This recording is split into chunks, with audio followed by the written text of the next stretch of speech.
মতো সৌন্দর্য আর কোনো কিছুতে নেই। আর সকালবেলা ঘুম থেকে উঠে যদি এরকম গাছ ভর্তি ফুল দেখা যায় তাহলে দিনটা তো সুন্দর হবেই। আর তাই আজকের ভিডিওটা এক রাশ ফুল দিয়ে শুরু করলাম।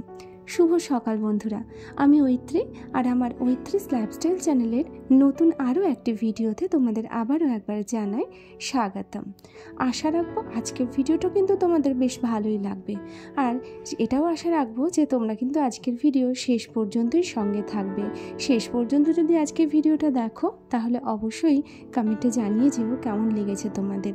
ভিডিও শুরু করার আগে বড়দের জানাই প্রণাম আর ছোটদের জানাই অনেক অনেক ভালোবাসা।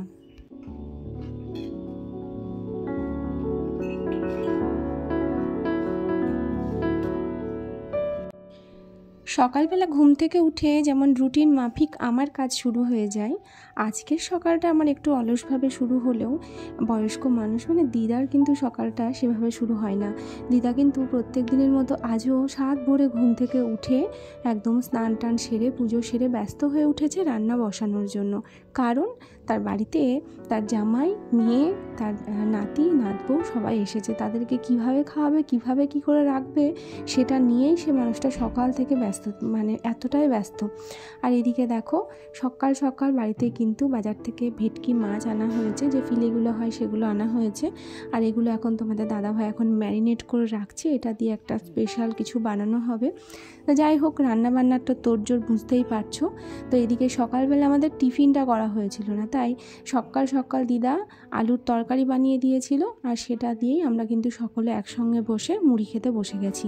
তো আমার একটু আলুর তরকারি মানেই তার মধ্যে একটু পেঁয়াজ কুচি আর একটু ধনেপাতা কুচি না হলে ঠিক জমে না, তাই আমি ঝটপট টিফিন করে নিলাম। আর এদিকে তোমাদের দাদাভাই কিন্তু একটা নতুন কিছু বানাবে, তো সেই জন্য তারই প্রিপারেশান চলছে। এখানে কিন্তু চিংড়ি মাছ, সেটাকেই একটা পুর হিসেবে রেডি করে নেওয়া হচ্ছে। আর রান্না করছি, আজকের রান্নার দায়িত্ব নিয়েছিলাম আমি, নিয়েছিলাম আর তোমাদের দাদাভাই। আর তার ফাঁকে এতগুলো দেওর আছে, আর তাদেরকে দিয়ে যদি একটু সেবা যত্ন না করে সেটা কি ভালো লাগে। আর এদিকে দেখো এটা দিয়ে এখন আমাকে আমার ছোট দেওর সে এখন মাসাজ করে দিচ্ছে। আর এদিকে বড় মামির কিন্তু ভাতটা নামানো হয়েই গেছে। রান্না যদিও বা আমি করেছি, কিন্তু বড় মামি ছাড়তে নারাজ, কেননা ওই একই কথা যে কাঠের উনানে নাকি রান্না করার আমার অভ্যেস নেই, আমি বসে রান্না করতে পারবো না। তো যাই হোক, মামি বেশিরভাগটা হেল্প করে দিয়েছে, সবাই করেছে। তো এদিকে রান্না বসে গেছে কাঠের উনানে, তাও আবার দেশি মুরগির মাংস। আবার ভাবতে পারছো মানে টেস্ট কোন লেভেলের হতে পারে। তো যাই হোক, জোর জালে মামি কিন্তু একদম তোড়জোড় করে রান্নাটা বসিয়ে দিয়েছে। অবশ্যই আমি খুন্তিটা ধরবো, তবে একটু পরে। আর আমি একটু ভিডিও করতে যেহেতু ব্যস্ত ছিলাম। আর এদিকে দেখো কথা বলতে বলতে পেঁয়াজটা মোটামুটি ভাজা রেডি হয়ে গেছে, আর বাটনা টাটনা যেগুলো যা করার সমস্ত কিছু আগেই রেডি করে নিয়েছিলাম। তো সেই জন্য রান্না হতে খুব একটা বেশি না। আর আজকে জানো তো রান্নার আইটেম খুব একটা বেশি রাখিনি, কারণ এরকম দেশি মুরগি কাঠের জালে হলে আলাদা করে তারপর আর কিছু লাগেই না। তো সেই জন্য এদিকে কিন্তু আমি রান্না করছি একটা উনানে দেশি মুরগির মাংস, আর পাশের যে উনান আছে আর একটা ছোট্ট মতো, সেটাতে বড় মামি বসিয়ে দিয়েছে চাটনি, আমের চাটনি। তো জমিয়ে আজকে দুপুরের খাওয়া দাওয়া হবে। শুধু খাওয়া দাওয়া নয়, তার সঙ্গে সঙ্গে আজকে অনেক কিছু আছে। তো তোমাদের ভিডিওটা আশা করি ভালোই লাগবে।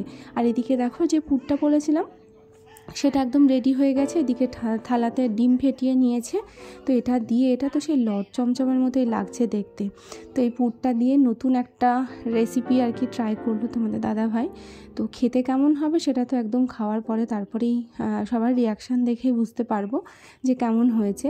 তো এইগুলো এখন বানানোর এখন তোড়জোড় চলছে, এটা লাস্টে একদম ভাজা হবে।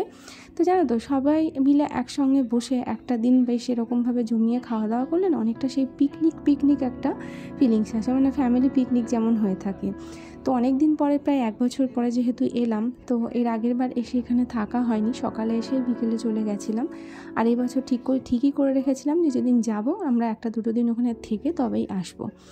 আর এদিকে প্রত্যেকটা পুর ভরা হয়ে যাওয়ার পরে এগুলোকে এখন ডিমের গোলায় আর কি একটু ডুবিয়ে নিয়ে ব্রেড ক্রাম্বস আছে সেটাতে একটু হালকা করে কোট করে নেওয়া হচ্ছে।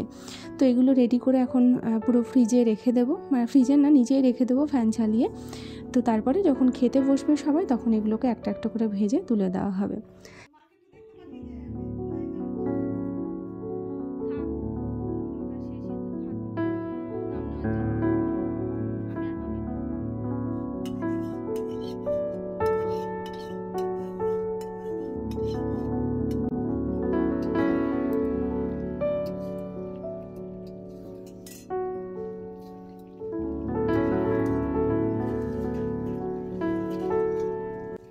ছোটোবেলায় যখন পিকনিক করতাম তখন তো এইসব গ্যাস ওভেন টোভেন ছিল না, হয় স্টোভ ছিল, প্রত্যেকটা বাড়িতেই তখন স্টোভ থাকতো, আর থাকতো কাঠের উনান। এরকমভাবে তোলা তোলা যে উনানগুলো হতো, যেটা এখান থেকে ওখানে নিয়ে যাওয়া যায়, সেই উনানে করে আমরা কিন্তু ভাত করতাম, আর ডিমের ঝোল অথবা মুরগির মাংস, তো সেগুলোই আর কি রান্না হতো। তো আজকে এই কাঠের উনানে রান্না করতে করতে সেটাই মনে পড়ে যাচ্ছিল। তো কড়াইটা অনেকটা বড়, রান্না করতে গিয়ে মানে একটু ভয়ে লাগছিল যে যদি কড়াইটা উল্টে পড়ে যায়। তো ওই জন্য পাশে আর কি বড় মামি বসেই ছিল, একভাবে মামি হেল্প করেই গেছে। তো রান্না দেখো প্রায় কমপ্লিটের দিকে, আর কষানো হয়ে গেছে। মানে এরকম গরম গরম একটু কষা মাংস না খেলে কি চলে, তাই বেশ কিছুটা কষা মাংস আর কি তুলে নিলাম সবার জন্য না, ছোটোগুলো আর আমরা দুজন প্রত্যেকের জন্য তুলে নিয়েছি। আর এবার জল ঢেলে দিতে হবে, মানে সেদ্ধ হতে দিতে হবে, কেননা দেখতে দেখতে বেশ অনেকটাই বেলা হয়ে গেছে। তো আমাদেরকে ঝটপট খাওয়া দাওয়া কমপ্লিট করতে হবে, মানে বিকেলে আবার আরেকটু অন্যরকম প্ল্যানিং আছে, তো সেগুলো ফুলফিল করতে হবে। তো সেই জন্য ঝটপট রান্নাটা চেষ্টা করছি শেষ করে ফেলার। আর বাকি রইল শুধুমাত্র তোমাদের দাদাভাই যে রোলটা বানিয়েছে সেটা ভাজার। তো এদিকে মাংসটা হোক, আর এদিকে চলে এসেছি এখন রোলটা ভেজে নেওয়ার জন্য। যেহেতু ছোটরা সবাই খেতে বসে পড়বে, তো ওদেরকে তো দিতে হবে আগে। আর ওরা খেয়ে ওদের রিয়াকশানটা একবার দেখবো যে কেমন লাগছে, মানে ওরা কেমন বলছে। আশা রাখি ভালোই লাগবে, কেননা ভেটকি তার সঙ্গে চিংড়ি মাছ মানে একটা দুর্দান্ত একটা কম্বিনেশান হতে চলেছে।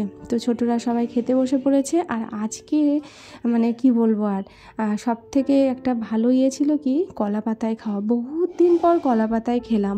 যখন গ্রামের বাড়িতে থাকতাম আমাদের তো প্রায় দিনই কলা পাতায় খাওয়া হতো, কেননা বাড়ির সামনে গুচ্ছের কলা গাছ।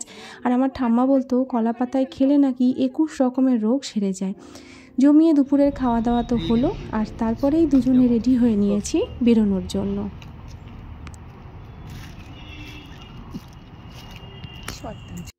দুজনে যাব না, কেননা দুজনে যাওয়ার জন্য রেডি হয়েও নি, সঙ্গে দিদাকেও নিয়েছি। দেখো দিদা পুরো শাড়ি টাড়ি পরে একদম, এদিকে দেখলে হবে না, দিদা কিন্তু ভীষণ স্মার্ট আছে। আর কেন বলছি সেটা কিন্তু ভিডিওটা শেষ পর্যন্ত দেখলে বুঝতেই পারবে। তো যাই হোক, আমরা একটা টোটো রিজার্ভ করে নিয়েছিলাম। এখানে আমি আছি, তোমাদের দাদা ভাই, দিদা রয়েছে, মা রয়েছে, আর রয়েছে মেজো মামা। তো আমরা সকলে মিলে কিন্তু বেরিয়ে পড়লাম। এই যে কল্যাণী সেই হাই রোড, আর এত সুন্দর লাগছিল টোটোতে করে যেতে, জানো তো। আজকে যখন যাচ্ছিলাম রাস্তায় একটা এত সুন্দর গাছ দেখলাম, ফুল গাছ, মানে দেখে পলাশ ফুলও নয়, কিন্তু এত সুন্দর লাগলো, ছবিটা তুলতেই পারিনি, মানে ভিডিওটা করতে পারিনি।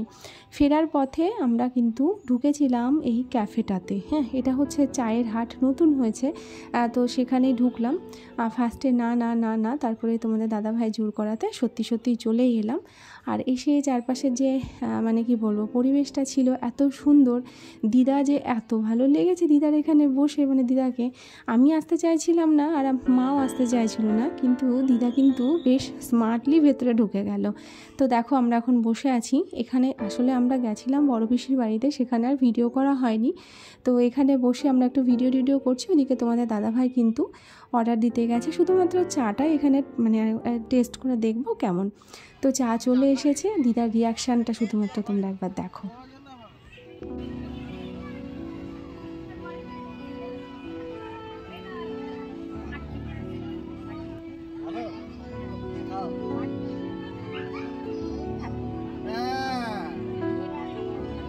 দেখো দিদা খুব ভালো লাগে, আমার এটা ভালো লাগে।